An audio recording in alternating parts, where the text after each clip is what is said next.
سحری کا کھانا سنت ہے، مستحب ہے، باعث اجر و ثواب ہے۔ رسول اکرم صلی اللہ علیہ وسلم نے سحری کھانے کی فضیلت بیان کی ہے، آپ نے ترغیب دی ہے، فرمایا تسحروا فإن فی السحور برکہ، سحری کھایا کرو، سحری کیا کرو، اس لیے کہ سحری کے کھانے میں اللہ نے برکت رکھی ہے، سحری کھانے میں برکت ہے۔ یہ بات ذہن نشین فرمائیں، کوشش کریں کہ سحری تاخیر سے کریں، اتنی تاخیر نہ ہو کہ روزہ مشکوک ہو جائے، لیکن نسبتاً دیر سے سحری کرنا یہ بہتر ہے۔ نیت کریں روزے کی، اور یہ نیت زبان سے کرنا ضروری نہیں ہے، دل میں نیت ہونا کافی ہے کہ میں روزے کی نیت کرتا ہوں اور روزے کی نیت سے میں سحری کھا رہا ہوں۔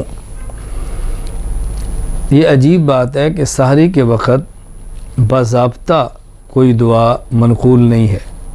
سحری کے وقت سحری کے لیے باضابطہ دعا ایک ہے کھانے کی دعا، کھانے سے پہلے یہ دعا پڑھنی ہے، کھانے کے بعد یہ دعا پڑھنی ہے، الگ بات ہے۔ سحری کی نیت سے دعا یہ منقول نہیں ہے، یعنی ہمارے علم میں نہیں ہے، میرے علم میں نہیں ہے ایسی کوئی حدیث یا کوئی دعا، اگر آئی تو ہم انشاءاللہ ضرور آپ کی خدمت میں پیش کریں گے۔ ہاں البتہ ہمارے علماء نے، فقہاء نے فرمایا ہے کہ یہ دعا پڑھی جا سکتی ہے وَبِصَوْمِ غَدٍ نَوَيْتُ مِنْ شَهْرِ رمضان، لیکن اس کو سنت سمجھ کر نہ پڑھیں، یہ ترغیب کے لیے ہے تاکہ لوگوں کو عادت پڑ جائے۔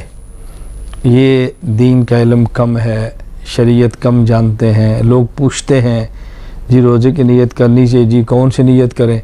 وہ کہتا ہے بھی زبان سے کہہ لیا کرے میں روزے کی نیت سے میں نے کھایا ہے، میں روزے کی نیت کر لی ہے، تو اس حد تک گنجائش ہے تو کی جا سکتی ہے، اس کو پڑھا جا سکتا ہے۔ باقی اس کے پڑھنے پر جو علمی اشکال ہیں اس کا مستقل انشاءاللہ جواب دے دیا جائے گا۔ اگر کوئی شخص سحری نہ کھائے اور ویسے نیت کر لے روزے کی، روزہ پھر بھی ہو جائے گا، لیکن روزے کی نیت سے سحری کا کھانا، سحری کے لیے پینا یہ مستحب ہے، سنت ہے، اس کا اہتمام کرنا چاہیے۔